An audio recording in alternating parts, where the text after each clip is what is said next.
7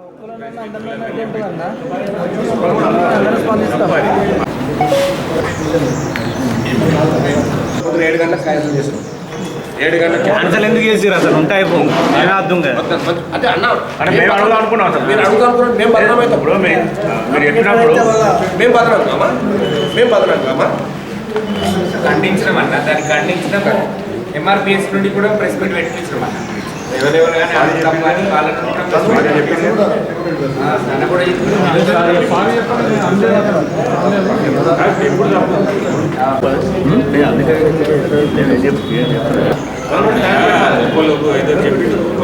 నాయకులు మాజీ మంత్రి జీవన్ రెడ్డి గారు రేవంత్ రెడ్డి పోవాలి, మారాలి, పార్టీ పోవాలని మాట్లాడడం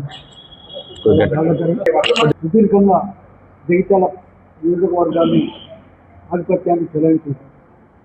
పరిస్థితులు మారిన కొద్దీ మనం కూడా మారుతూ పోవాలి, పరిస్థితులకు అనుగుణంగా మారాలి. 1977 లోపల ఇందిరాగాంధీ అప్పుడు ఆవుదూడ గుర్తుంది. ఇందిరాగాంధీ అప్పుడు ఓడిపోమని బ్రహ్మానంద రెడ్డి వాళ్ళు ఆమెను పార్టీకి తీసేసారు. అప్పుడు 79 ఆమె చేగుర్తు పట్టుకొని వస్తే బ్రహ్మరథం బట్టి ప్రజలు అప్పుడు సురేందర్ రెడ్డిని గెలిపించారు. పివి నరసింహారావు గారు ప్రధానమంత్రి ఉంటే అని దివాలా తీసిన ప్రభుత్వాన్ని మొత్తం బంగారం ఇప్పించి మొత్తం ఆయన ఇచ్చేస్తే మొత్తం దేశం అంతా పెరిగేసుకుంటే ఆయన శవాన్ని అక్కడ కాంగ్రెస్ పార్టీ ఆఫీసులో పెట్టలేదు. హైదరాబాద్ కాస్త కూడా అవమానం చేశారు. అంటే ప్రభుత్వంలో ఉన్నోళ్ళు వాళ్ళు ఏం చేస్తారని నడుస్తుంది అంతే. దానికి అనుగుణంగా మనం మారాలి. ఇలా రేవంత్ రెడ్డి గారు అనుగుణంగా ఆయన ఆశయాలకు అనుగుణంగా మనం మారితే అలా మనం అడ్జస్ట్ అవుతాం, లేకుంటే మనం సైలెంట్గా ఉండాలి. అంతేగాని చీటి మాటికి ఆయన మీరు అడిగి ఆరోపణ చేసుడు ఎందుకు మారాలి? చచ్చిపోయిన కాంగ్రెస్ పార్టీకి బతికించడానికి ఆయన మార్చాను.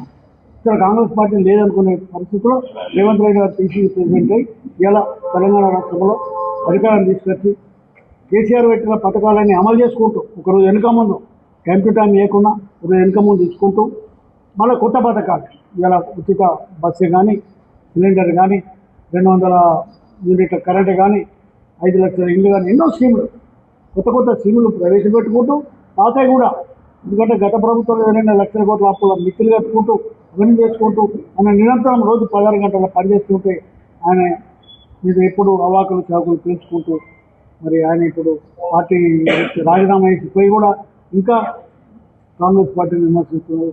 నిజంగా బాధాకరం. ఇప్పటికైనా వారు ఒక పెద్ద మనసుతోటి ఆలోచించాలి. 40 సంవత్సరాలు కాంగ్రెస్ పార్టీ ఆయనకు ఎన్ని అవకాశాలు ఇవ్వండి, అవకాశాలు ఇచ్చింది. మరి ఇప్పుడు ఇన్ని అవకాశాలు అయిన తర్వాత గౌరవంగా రిటైర్ అయ్యి ఉండాలి, కానీ ఇంకా పార్టీని విమర్శించడం మంచిది కాదు. ఇప్పటికైనా ఆయన సైలెంట్గా ఉండి కాంగ్రెస్ పార్టీకి ఇంకా సలహాలు ఇచ్చుకుంటాం వాళ్ళకని ఇట్లా విమర్శలు చేస్తే బాగుండదని ఈ సందర్భంగా పెద్దలు మాజీ మంత్రివర్యులు జీవన్ రెడ్డి గారు పాత్రికేయ మీటింగ్ లోపల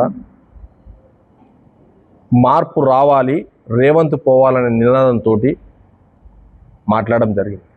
గతంలో 10 సంవత్సరాలు పరిపాలించిన టీఆర్ఎస్ ప్రభుత్వంలో మార్పు రావాలి, కేసీఆర్ పోవాలని నేను నినాదం తీసుకొస్తేనే కేసీఆర్ పోయిండు, కాంగ్రెస్ ప్రభుత్వం వచ్చింది అనేది వారు నిన్న చెప్పగానే చెప్పారు. రేవంత్ రెడ్డి గారు పిసిసి ప్రెసిడెంట్ కాకముందు కాంగ్రెస్ పార్టీ పరిస్థితి తెలంగాణ ఏ విధంగా ఉండనో పాత్రికా బృందానికి అందరికీ తెలిసిన ముచ్చట్లే. వెంటిలేటర్ మీద ఉన్న కాంగ్రెస్ పార్టీని రేవంత్ రెడ్డి అనే ఆక్సిజన్ నింపి ఇలా కాంగ్రెస్ పార్టీ బలోపేతం చేసి 64 మంది శాసనసభ్యులను గెలిపించిన ఘనత రేవంత్ రెడ్డి గారని చెప్పక తప్పదు. అటువంటి కాలం లోపల కాంగ్రెస్ గాలి వీచే స్థానం లోపల కూడా మీరు పెద్దలు 2023లో మీకు ఓటమి జరిగింది. ఇది కూడా తమరు ఆలోచించాల్సిన అవసరం ఎంతైనా ఉంది. పెద్దలు అన్ని రకాల పదవులు అనుభవించారు. రాష్ట్రంలో సీనియర్ కాంగ్రెస్ పార్టీలో సీనియర్ నాయకులు అని చెప్పి మీకు ఎక్కడైనా కూడా గౌరవం ఉంది. ఏ స్టేజ్ మీద అయినా మీకు గౌరవించారు. కాంగ్రెస్ పార్టీ అగౌరవపరిచిందని చెప్పి మీరు అంటుంటే నేను 40 సంవత్సరాలతో మీ దగ్గరనే పనిచేసిన కార్యకర్త, కాంగ్రెస్ పార్టీ కార్యకర్తగా.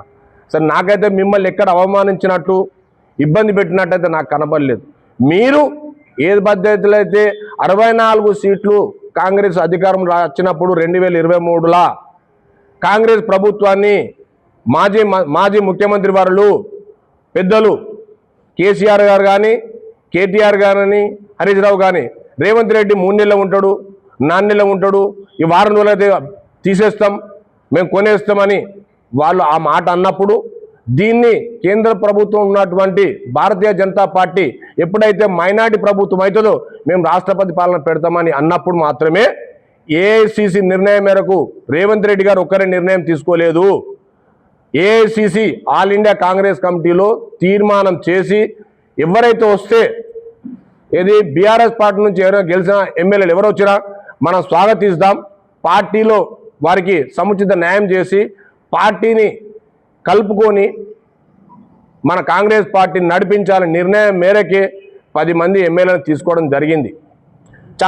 ఇంకా చాలామంది వస్తురు పెద్దలు. మీరు పోచారం శ్రీనివాస్ తీసుకున్నాడు ప్రెస్ మీట్ పెట్టి పత్రికా విలేకరులు అడిగినప్పుడు పోచారం సినిమా తీసుకోవడం అనేది కామెంట్ చేసినప్పుడే గౌరవ మాజీ ముఖ్యమంత్రి కేసీఆర్ అలర్ట్ అయి వాళ్ళ ఎమ్మెల్యే గారిని మారకుండా వాళ్ళు కట్టడి చేసుకున్న మాట వాస్తవం కాదా?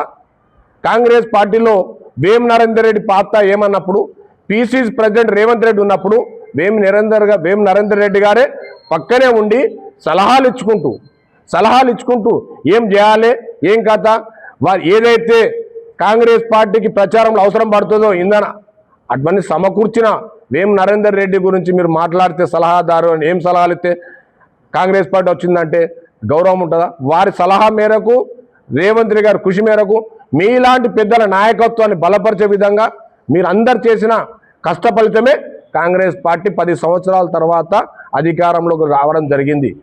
ఇది తమరు గ్రహించాలి. మీరు అన్నారు ఒక మాట మున్సిపల్ ఎలక్షన్ ముందు కాంగ్రెస్ పార్టీ కార్యకర్తలకు న్యాయం జరుగుతలేదు కాబట్టి నాకు కాంగ్రెస్ పార్టీ ఉండడానికి మనసొప్పుతలేదని తమరు చెప్పారు. అసలు కాంగ్రెస్ పార్టీలో న్యాయం జరగనప్పుడు 40 సంవత్సరాల మీ దగ్గర ఉన్న కార్యకర్తలకు ఎంతమందికి మీరు ఎమ్మెల్యే టికెట్ ఇప్పించారు, ఎంతమందికి ఎంపీ టికెట్ ఇప్పించారు, ఎంతమందికి ఎమ్మెల్సీ టికెట్ ఇప్పించారు? సరే ఈ 3 జరగలేదు పక్కకు పెట్టు. కాంగ్రెస్ ప్రభుత్వం అధికారంకి వచ్చినాక ఎవరికైనా నామినేటెడ్ పోస్టుల కార్పొరేషన్ జరిగినాయా, పోస్టులు వచ్చినాయా? లేదు. కార్పొరేషన్ ఎవరినైనా డైరెక్టర్గా నియమించడం జరిగిందా? కాంగ్రెస్ పార్టీలో కార్యకర్త అందరం మీ దగ్గరున్న మేమందరం కూడా మీ ఇల్లే దేవాలయం మీరే దేవుడు అనే నిదానంగా ఉన్నాం తప్ప ఎప్పుడు కూడా బయటకు పోలే. నాలాంటి సీనియర్ కార్యకర్తకే గాంధీ భవన్ అంటే ఏందో తెలియదు మాకు ఇప్పటి వరకు. రోడ్డు మీద పోయేటప్పుడు చూసినాం గాంధీ భవన్ అట. ఎన్నడన్నా మాకు గాంధీ భవన్ చూపించారా మీరు? 40 సంవత్సరాలు నేను ఒక గ్రామానికి 4 సార్లు నేను కానీ నా భార్య కానీ ఎలక్ట్ అయితే 2014లో ఎంపీపీ బీసీ లీడ్ అయినప్పుడు నాకు అవకాశం ఉంది. నేను అడిగిన క్యాంప్ పోయేటప్పుడు నాకేమన్నా కాంగ్రెస్ జెండా మోయలేదు. అప్పటి వరకు మీరు ఎప్పుడు 2014లో మీరు ఇచ్చింది ఎంపీపీ ఎవరికి ఇచ్చారు? ఎన్నడన్నా కాంగ్రెస్ పార్టీ జెండా మోసినరా? కాంగ్రెస్ పార్టీ జెండా మోసి వారి ప్రాపర్ లక్ష్మీపురం అయితే లక్ష్మీపురంలో వాళ్ళు ఎప్పుడు నివాసం ఏర్పరచుకున్నారా? వాళ్ళు వృత్తిరీత్యా వ్యాపార బొంబాయిలు ఉండేటోళ్ళకు పిలిచి మీరు ఎంపీపీ చేసిండ్రు. మరి మీరు చేసింది న్యాయం అనిపిస్తుందా మీకు? ఏ కాంగ్రెస్ కార్యకర్తను ధరలు వాగు దాటిపించిండ్రో సభాముఖంగా మీరు చెప్పాల్సిన అవసరం ఎంతైనా ఉంది.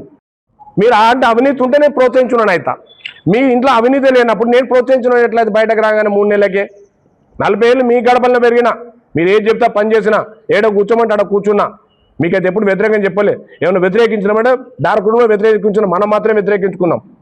మీరు ఎందుకు మందలించకపోయారు? నా నిబద్ధత 40 ఏళ్ళ నా కార్యకర్తగా నిబద్ధత నా గ్రామంలో 4 సార్లు గెలిచిన కాంగ్రెస్ పార్టీ 95 సంది 2026 వరకు ఆక్సిజన్ ఉంచుతున్నా. మీరు ఆలోచించాలి కదా నన్ను కూడా కోపానికి వచ్చేటప్పుడు.